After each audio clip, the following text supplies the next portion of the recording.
Glória a Deus, cumprimento a todos com a paz do Senhor Jesus, essa paz que vive e reina para todo sempre. Eu quero falar aqui sobre a passagem de 1 Samuel, capítulo 30, versículos 6 ao 8. E Davi veste a roupa sacerdotal, o éfode, a roupa do sumo sacerdote, e entra no templo e e ali ele faz umas perguntas para Deus, né? Ele pergunta se ele podia ir atrás dos amalequitas, né? Que tinham levado as mulheres cativas, os filhos e as filhas de Israel cativas.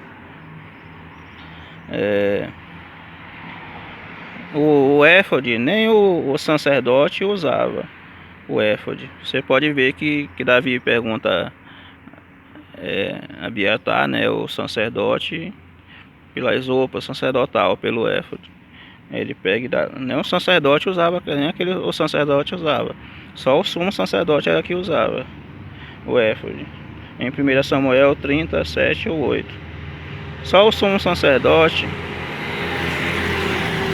era que usava o éfode, né?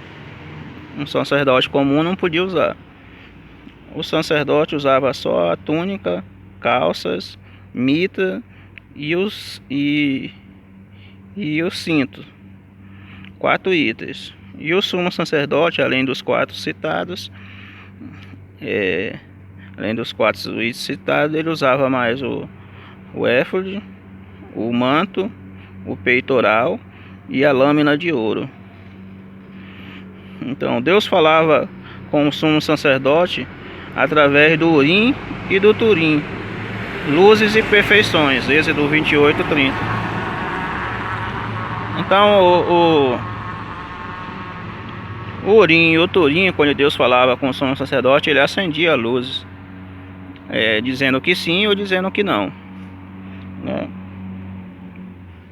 Quando o sumo sacerdote fazia uma pergunta, aí Deus respondia e uma das luzes acendia, dizendo que sim, que ele poderia ir ou que não. Foi o que Davi perguntou, se poderia ir guerrear contra os amalequitas, se ainda ia encontrá-los no caminho, né?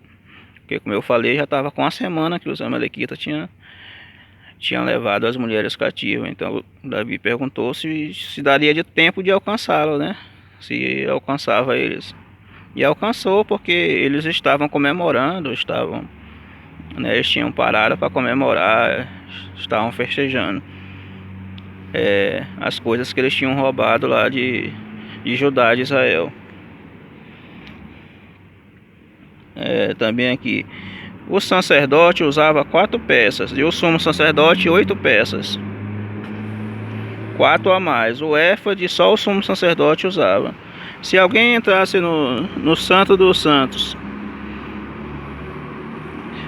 dos Santos, sem ser o sumo sacerdote, morria, né? Até o sumo sacerdote, se estivesse em pecado, também morria. Era amarrado uma corda em sua cintura e tinha 72 campainhas no manto. E quando o cinto parasse de tocar, era porque o sumo sacerdote estava morto ou tinha tido uma visão. Foi o caso de Zacarias, pai de João Batista, né? Quando ele teve aquela visão no templo, os pessoal pensava que ele tinha morrido, né? Que ele estava morto, Zacarias, mas não estava, porque o anjo falou para ele que ele ia ter um filho, que a mulher dele ia dar à luz a um filho, e ia para pôr o nome de João Batista.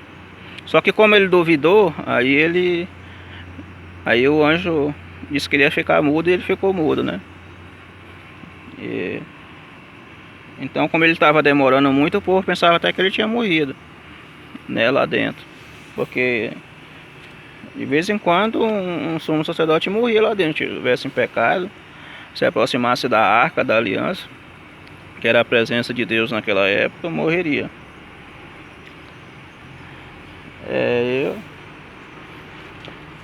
eu quero falar aqui também sobre né, os escribas. Quero falar aqui sobre os escribas.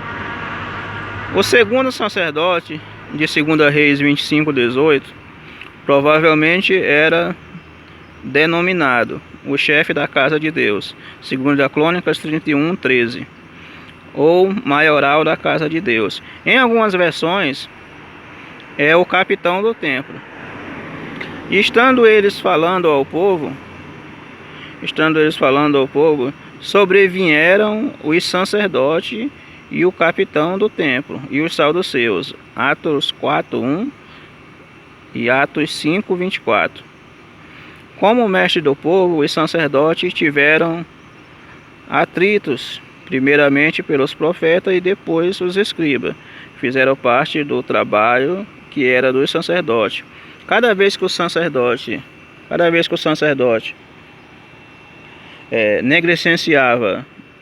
negligenciava as suas funções, o Senhor enviava um profeta para anunciar o que estava errado.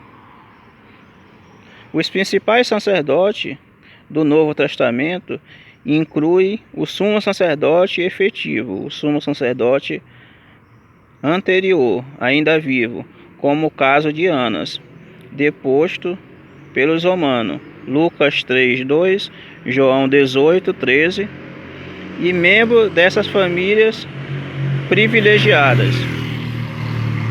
Então quer dizer que os membros da família de Anas era privilegiado. Anas era o sumo sacerdote da época de Jesus, que nem eu falei. Ele estava aposentado e Caifás era o que estava o sacerdote que estava na atividade. Mas com o caso de Jesus ele apareceu porque o caso de Jesus mexeu com toda a cidade de Jerusalém, né?